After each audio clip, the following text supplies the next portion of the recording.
Hi everyone, and welcome again to the Effective Teaching Podcast. Today is episode 88. If you would like to access the show notes, come and watch this on video. You can head over to teacherspd.net/88 and come and enjoy what's there. Well, today I'm going to be talking with you about how to make sure you have your priorities straight. Too often as teachers, we let others take control of our time. It could be your head of department, it could be your deputy principal, it could be your principal, it could even be your children or your partner that are just dominating your time. Time is our most precious resource, and we need to make sure that we take control of it in our lives. So what I want you to do to help you to think about your priorities is I want you to start by imagining what our funeral might look like. And I want this to be like your ideal funeral. And I want you to think, who is going to get up and be speaking at your funeral? And then what do you actually want them to say about yourself?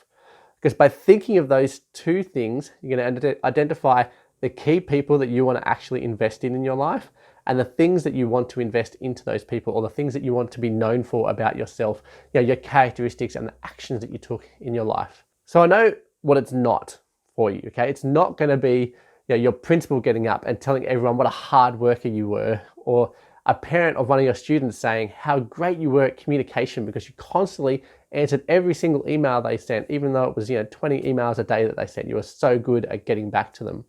It's not your children saying how they never saw you because you were working too hard. And it's not your partner getting up and saying that you died too young because you were overworking yourself. Now that may sound very extreme, but the reality is that we are working ourselves into the ground. So for me, what I want is I want my wife to speak about how I loved her and gave things up for her. I want my children to speak of how I enabled them to grow into great people who live in this world serving God.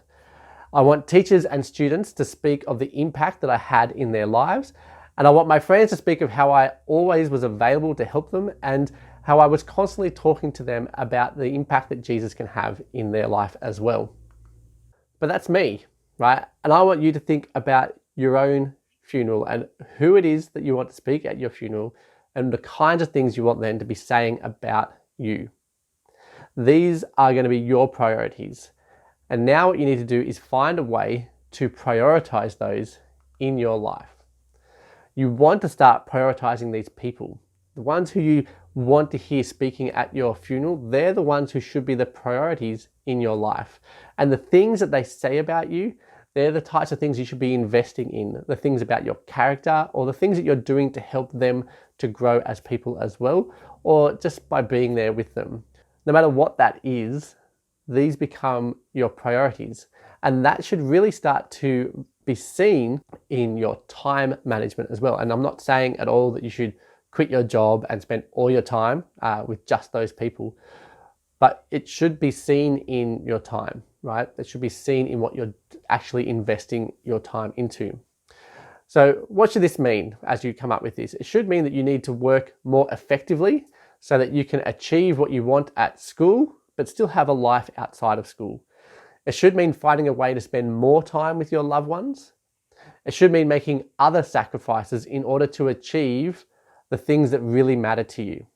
And sometimes that is financial sacrifices that you make so that you can invest more time into your children or into your partner.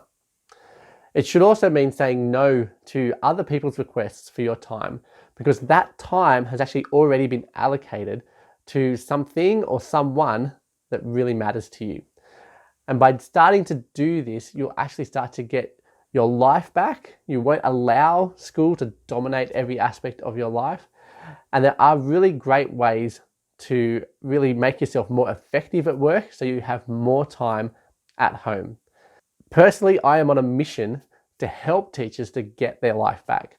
I know that the biggest problem for teachers around the world is their lack of time. There's research that shows that teachers are working on average around 48 to 52 hours a week, which is way more than we should be. In fact, there's research that says that once you work more than 40 hours a week, you actually get less done in 42 hours than you would in 38. I know that sounds strange, but that is what our research says about productivity and the amount of time that we spend working. So we want to get our time back, and I am really out to help make sure that you can get that time back. We want to focus on what really matters for both our students and for our family and for us. And there are lots of ways to get answers. And this is what I've been working on in my book, Work Less, Teach More. I'm trying to create something that is going to help you to get your time back.